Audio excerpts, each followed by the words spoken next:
जो नफरत फैला रहे हैं ये भारत के दुश्मन है, ये भारत के संविधान के दुश्मन है, ये अंबेडकर के दुश्मन है, ये गांधी के दुश्मन है, ये मौलाना अबुल कलाम आजाद के दुश्मन है, ये मुजाहिदीन आजादी के दुश्मन है।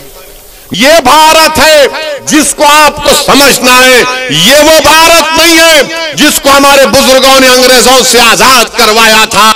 ये जो मौजूदा भारत है ये वो भारत नहीं है जिसको सन 57 की जंग आजादी में हमारे बुजुर्गों ने अपने खून से सरजमीन को लाल किया था। अगर हमने इस मुल्क को आजाद किया, इसमें बढ़ चढ़कर हिस्सा लिया, हमने काला पानी की सजा काटी, हमने सावरकर की तरह अंग्रेजों से अपनी जान की भीख नहीं मांगी, तो आज हमारे वतन में हमको धमकियां दी जाती है। अरे कौन सी जमहूरियत की तुम बात कर रहे हो? कौन से संविधान की मोहब्बत में तुम काम कर रहे हो?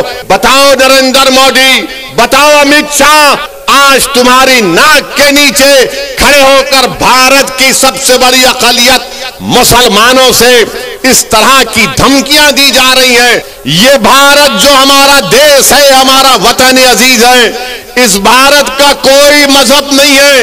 ये भारत ना हिंदुओं का है, ना मुसलमानों का है, ना ईसाइयों का है, ना सिखों का है। ये भारत किसी का भी नहीं है, ये भारत सबका है, चाहे वो खुदा को मानता हो या ना मानता हो। ये भारत की खूबसूरती है। बीजेपी इसको सिर्फ एक मजहब से जोड़कर ये बताना चाहती है कि ये मुल्क सिर्फ एक मजहब का है या एक आरएसएस की आइडियोलॉजी के मानने वालों का है।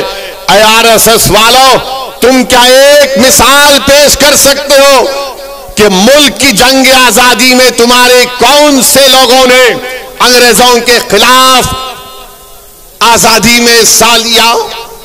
क्या तुम्हारे किसी एक लीडर का तुम नाम बता दो।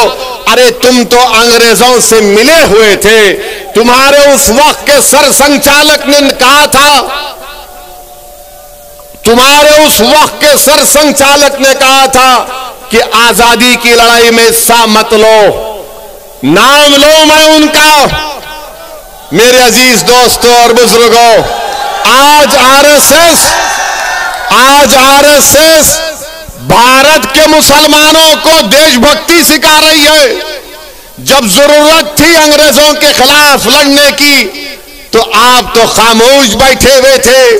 जब जरूरत थी जेल को जाने की तो आप अपने घर में बैठे हुए थे। अरे हमने हर मैदान में इस मुल्क को अंग्रेजों की गुलामी से आजाद करवाया। नरेंद्र मोदी की जबान से आप कभी नहीं सुनेंगे कि आरएसएस ने इस मुल्क की आजादी के लिए अपना खून या पसीना बहाया। नरेंद्र मोदी बात करेंगे औरंगजेब की, नरेंद्र मोदी बात करेंगे शिवाजी की। नरेंद्र मोदी कभी बात करो सन 57 की जंग आजादी में। बताओ ये लोग आज जो नफरत फैला रहे हैं इनका क्या रोल रहा? इनका कोई रोल नहीं रहा। बात करते हैं तो जिना की बात करते हैं। अरे इसी सरजमीन से हमने टू नेशन थियोरी को रिजेक्ट किया, मुस्तरद किया। हमने इंडियन नेशनलिज्म और कॉम्पोजिट कल्चर की बात की थी।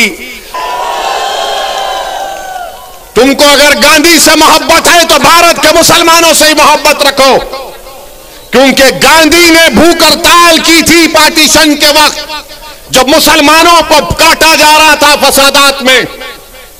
एक दिन नहीं, 2 दिन नहीं, गांधी ने कई दिन भूख हड़ताल की और इस शर्त पर अपनी भूख हड़ताल को गांधी ने खत्म किया था कि मुसलमानों की जान और माल की हिफाजत करनी चाहिए।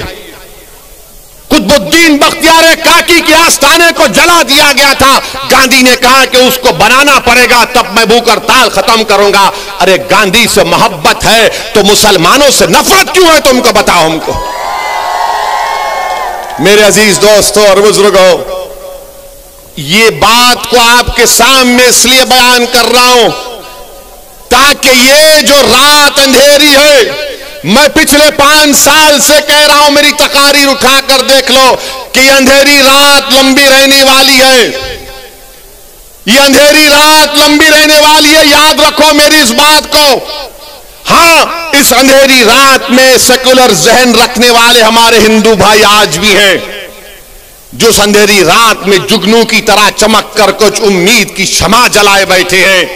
मगर याद रखो, ये अंधेरी रात है जो नफरत फैला रहे हैं, ये भारत के दुश्मन है। जो मुसलमानों को खत्म करने की बात कर रहे हैं, ये भारत के दुश्मन है, ये भारत के संविधान के दुश्मन है, ये अंबेडकर के दुश्मन है, ये गांधी के दुश्मन है, ये मौलाना अबुल कलाम आजाद के दुश्मन है, ये मुजाहिदीन आजादी के दुश्मन है।